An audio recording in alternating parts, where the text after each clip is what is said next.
নিজের টাকা করে নিজের কতজন কৃষক মিলে এই কাজটা করছেন আপনারা?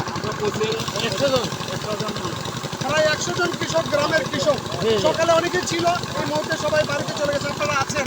আচ্ছা, মেশিন এই মুহূর্তে কয়টা মেশিন চলছে? 4টা মেশিন চলছে। মানে সকাল থেকে রাত কয়টা পর্যন্ত চলবে, নাকি সারা রাত চলবে?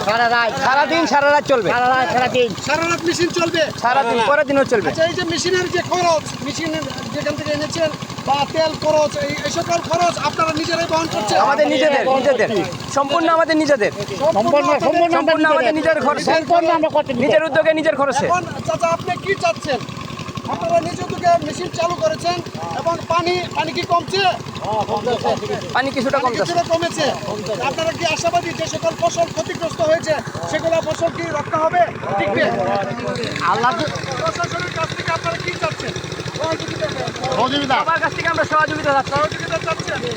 মানে আমি আসলে যতটুকু ওনাদের সাথে কথা বলে জেনেছি, সেটা হচ্ছে ওনারা প্রশাসনকে জাস্ট আমাদের পাশে চাচ্ছেন, যে প্রশাসন যতটুকু সম্ভব তাদের পাশে এসে দাঁড়ায় এবং তাদেরকে অর্থনৈতিকভাবে যদি কোনো সহযোগিতা করা যায় তাদের এই কার্যক্রম তারা চালিয়ে নেবেন, এটা আমাকে বলেছেন। এবং হাওরের পানি অনেকটাই কমেছে, কারণ আমি দেখেছি সরজমিনে যে হাওরের যে বিস্তীর্ণ যে ফসল, সেই সকল ফসল অনেকটাই কিন্তু পানি কমার ফলে এখন তারা আবার নতুন করে স্বপ্ন দেখছে যে তাদের ফসল রক্ষা হবে, ফসল বাঁচবে এবং ধান তারা ঘরে তুলতে পারবে। সেটাই তো, এটাই আশা করি আমরা। সবাইকে ধন্যবাদ।